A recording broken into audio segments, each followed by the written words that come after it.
آقا سلام رفقا، حالتون چطوره؟ من کلی باتی هستم. بچه ها همونجوری که داخل شورت ویدیویی که گوشتم آموزش باگ گردونه چیز لجند امروز براتون گوشتم.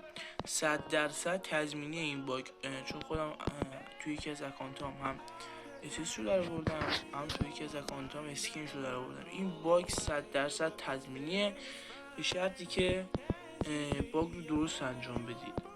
یه آیتم های اصلیشو بگیرید. فکر کنم دیگه تایمی ازش نمونده، احتمالا تا 5-6 روز دیگه داخل بازی باشه. به همین دلیل گفتم که از این باگ استفاده کنید و بتونید آیتم های اصلیشو بگیرید.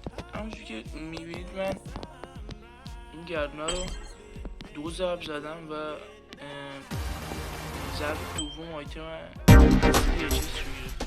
آموزش خیلی آموزش راحتیه، شما فقط باید گید به 1-2 مرحله که داره حتما دقت کنید تا بتونید آیتم ها اصلی بگیرید. بچه اولین کار بعد شما قسمت سمت چپ بالا تیلر رو بزنید بدون اینکه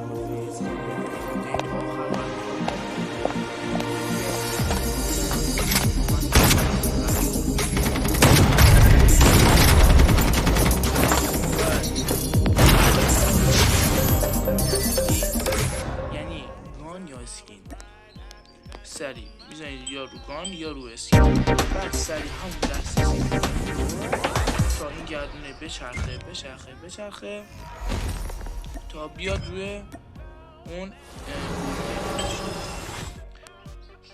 مثلا میاد اولی، دومی، سومی یا چهارمی و پنجمی. 100%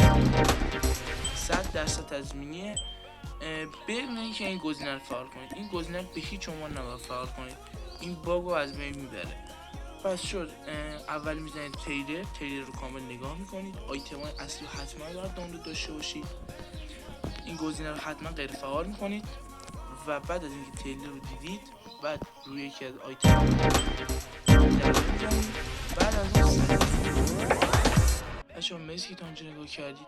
برای حمایت از من حتما داخل کامنت بذارید و لایک و ساب یادتون نره.